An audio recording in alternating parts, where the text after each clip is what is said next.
आलिमुल गैबि वश्शहादतिल कबीरुल मुतआल। ये आयत है।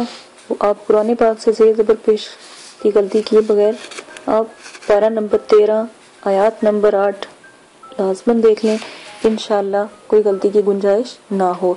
अब इन मुकलात को हाजिर करने का तरीका आप सुन लें। अरूज माह, नौचंदी जुमेरात, बाज़ नमाज इशा, तन्हाई में दर्जा झैल आयात जो मैंने ऊपर आपको सुनाई है 2766 बार रोज़ाना आपने 19 यौम तक पढ़नी है। अव्वल आखिर दरूद 11-11 बार लाजमन पढ़ना है। दरूद शरीफ भी आपने इब्राहिमी पढ़ना है। अमल को काबू में रखने के लिए रोज़ाना 11 बार इस आयात को विर्द में रखें।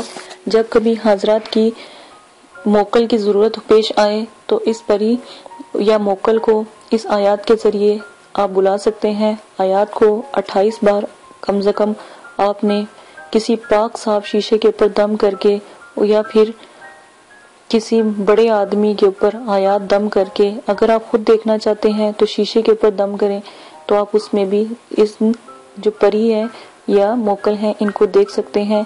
थोड़ी ही देर में मोकल का नज़ूल होगा जिससे आप हर किस्म की मालूमात दरियाफ्त कर सकते हैं जो यकीनन 100% दुरुस्त साबित होगी।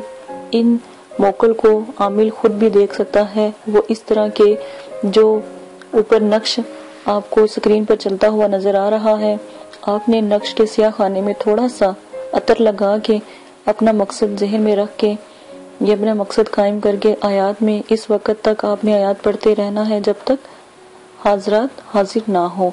थोड़ी ही देर में हाजरात नज़ूल होंगी और तमाम अहवाल मकसद आप मोकल के सामने बयान करोगे। तमाम जो मोकल हैं वो स्याह खाने में आपको नजर आने लग जाएंगे और फिर आप उनसे बात कर सकोगे। ये बहुत ही नायाब अमल है, छोटे और बड़ों पर बहुत बहुत अच्छे तरीके से काम करती है। आप लाजमन इस आयत के मोकल को जरूर हाजिर कीजिएगा, ठीक है। और इनसे आने का लाजमन पूछ लीजिएगा। ये जो मोकल की हाजिरी है ये आप शीशे पर, अंगूठी पर और अंडे पर और चिराग की लौ पर बआसानी देख सकते हैं। इजाजत दें, इसी के साथ दुआओं में याद रखिएगा। मेरे चैनल को सब्सक्राइब करें, शेयर करें, कमेंट्स करें, लाइक करें ताकि आने वाली तमाम वीडियो आप तक बआसानी पहुंच सके, और शेयर करें ताकि और भाइयों का भी जो है मसला हल हो, परेशानियां खत्म हो। इजाजत दें, अल्लाह हाफिज।